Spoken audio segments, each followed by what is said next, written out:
Cinema ఇండస్ట్రీలో రాణించడం అంటే అంత ఆషామాషీ వ్యవహారం అయితే కాదు. ఎన్నో వేల మంది ఇండస్ట్రీలో హీరోలుగా రాణించడానికి తీవ్రమైన ప్రయత్నం చేస్తూ ఉంటారు. కానీ అది కొంతమందికి మాత్రమే సాధ్యమవుతుంది. ఎవరైతే ఇక్కడ ఎదురయ్యే కష్టాలను తట్టుకొని నిలబడతారో వాళ్లకు మాత్రమే ఇండస్ట్రీ హక్కున చేర్చుకుంటుంది. మొత్తానికైతే ఇండియన్ సినిమా ఇండస్ట్రీలో ఇప్పుడున్న స్టార్ హీరోలందరూ వాళ్ళు చేసిన సినిమాలతో ప్రేక్షకులను మెప్పించిన వాళ్లే కావడం విశేషం. ఐకాన్ స్టార్ అల్లు అర్జున్ సైతం ప్రస్తుతం పాన్ ఇండియా సినిమాలను చేస్తున్నాడు.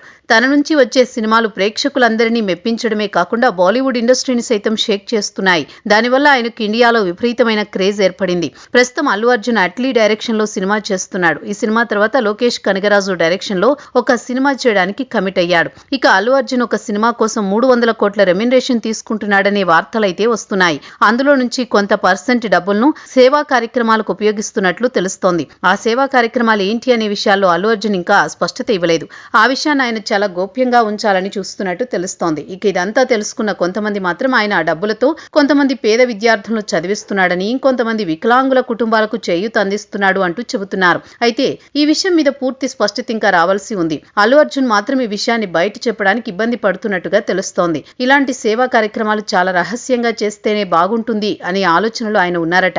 ఇక ఏది ఏమైనా కూడా అల్లు అర్జున్ తన రెమ్యునరేషన్ లో కొంత భాగాన్ని సేవా కార్యక్రమాలకు వినియోగించడం అనేది మంచి విషయమనే చెప్పాలి.